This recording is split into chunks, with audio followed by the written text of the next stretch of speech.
Akşamları eve geldiğinizde bacaklarınızdaki yoğunluğun farkına varıyorsunuz. Belki bunlara ağrı eşlik ediyor, zonklama hissiyle boğuşuyorsunuz ama ne yapacağınızı da tam bilmiyorsanız özellikle akşam dinlenme fazına geçtiğinizde kolaylıkla yattığınız yerden uygulayabileceğiniz 4 etkili egzersiz göstereceğim. Bu etkili egzersizlerde hiçbir ekipmana ihtiyacımız yok ve yaş sınırı olmaksızın rahatlıkla uygulayabileceğinizi önceden belirtmek istiyorum. Ancak söylediğim tekrar sayılarını düzenli bir şekilde yapmanız özellikle bacak dolaşımını artırabilir ve o yönde etki edebilir olduğu için lütfen bu konuda istikrarlı davranın. Özellikle ayak bileği, bacaklardaki şişliklerin önüne geçebilmek için biraz daha istikrarlı olmakta fayda var. Ayrıca işten eve geldiğinizde çok şiddetli bir şişlik ya da ödem oluyorsa mutlaka doktorunuzla bacak bölgesi dolaşımı konusunda bir istişarede bulunup gerekiyorsa bacaklarınıza giyebileceğiniz çoraplar gibi desteklerden de faydalanın. Ama videoma giriş yapmadan önce eğer beni daha fazla desteklemek isterseniz Instagram adresimi buraya bırakıyorum. Instagram'dan beni takip edebilir ya da aşağıdan ücretsiz bir şekilde YouTube kanalıma abone olabilirsiniz. Gelin ilk egzersizimizi göstererek videomuza devam edelim. Bacak bölgesindeki dolaşım için ilk egzersizimde sırt üstü yattığım pozisyonda önce kalça bacak bölgesini, bel bölgesini biraz kasarak uyarmayla başlayacağız. Bunun için ilk egzersizimde köprü kurma egzersiziyle başlayacağım. İyice kalçamı, bacaklarımı, uyluk arkasındaki kaslarımı kasıp yavaşça bırakacağım kalçamı yere. Kasacağım. Yavaşça bırakacağım. Bu bölgedeki kasların çalışması özellikle kasık bölgesinde yoğunlaşan lenf nodüllerine doğru sıvının dönüşü için çok daha faydalı olacaktır. Bu şekilde düz bir hatta gelene kadar kalçayı kasıp yukarı doğru alıp yavaşça bırakabilirsiniz. Ayrıca bu egzersiz diz bölgesiyle ilgili problemlerde de destekleyici olacaktır.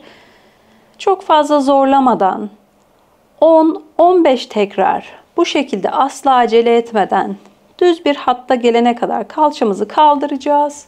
Yavaşça bırakacağız. Kalçamızı kaldıracağız. Yavaşça bırakacağız şekilde.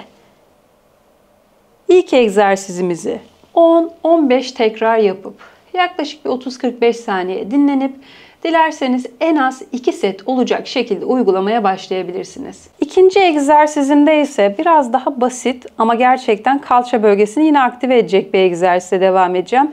Mümkün olduğunca bacaklarım yukarıdayken ayak parmaklarını kendime doğru çekip hem alt karnımı hem bacaklarımı hem de özellikle ayak bileği etrafında şişlikleriniz varsa o bölgedeki kasları uyararak devam edeceğiz.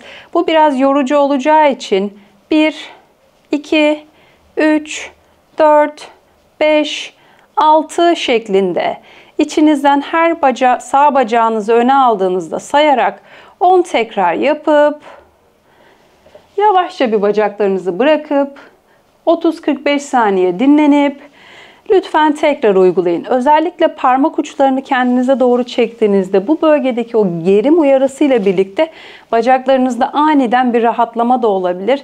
Lütfen zorlansanız da yapabildiğiniz en iyi ölçüde yapmaya çalışın. Her sağ bacağa geldiğinde bir olacak şekilde küçük küçük tekmeler diyebiliriz buna.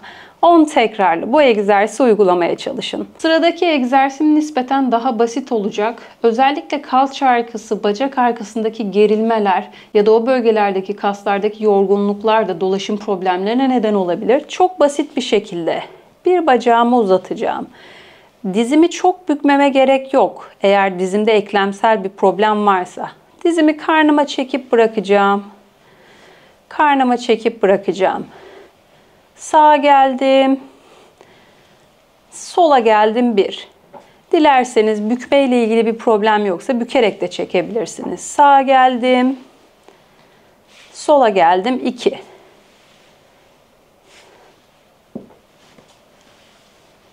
3.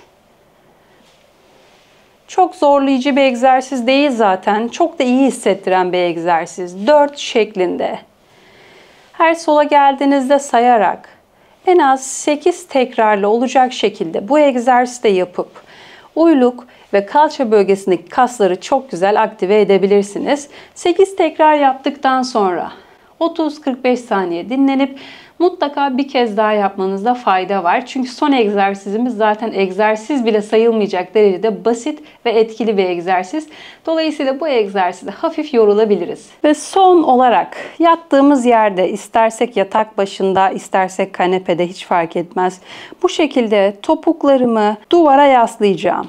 Parmak ucunun birini çektim, diğerini ittim. Birini çektim, diğerini ittim. Son derece basit bir şekilde. Her sağa çektim 1.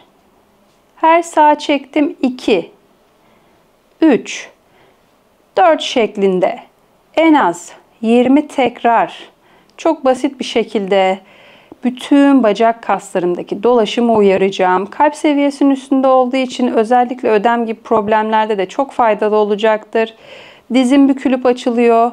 Ayak bileğimi kendime çekip bırakıyorum. Kendime çekip bırakıyorum şeklinde. Dediğim gibi 20 tekrarda bu egzersizi uygulayacağız. Bence ayaklarınız havada olacak şekilde ya da tamamen gevşek pozisyonda 30 saniye dinlendirin ve bir kez daha 20 tekrar olacak şekilde ayak bileği etrafını, diz bölgesini, kalça ve uyluk bölgesini uyaracak şekilde egzersize lütfen devam edin.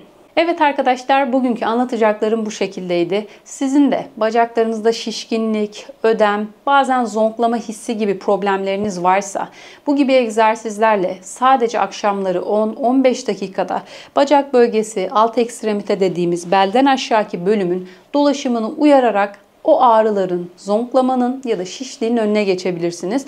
Burada videonun başında da söylediğim gibi en önemli detay bu egzersizleri daha istikrarlı, uzun soluklu uygulayabilmeniz olacak. Lütfen bu konuda da dikkat edin. Bu konuyla alakalı ya da kafanıza takılan herhangi bir soru, görüş ya da önerileriniz varsa lütfen bana aşağıdan YouTube yorumlar kısmından ulaştırın. Diğer videolarda görüşmek üzere.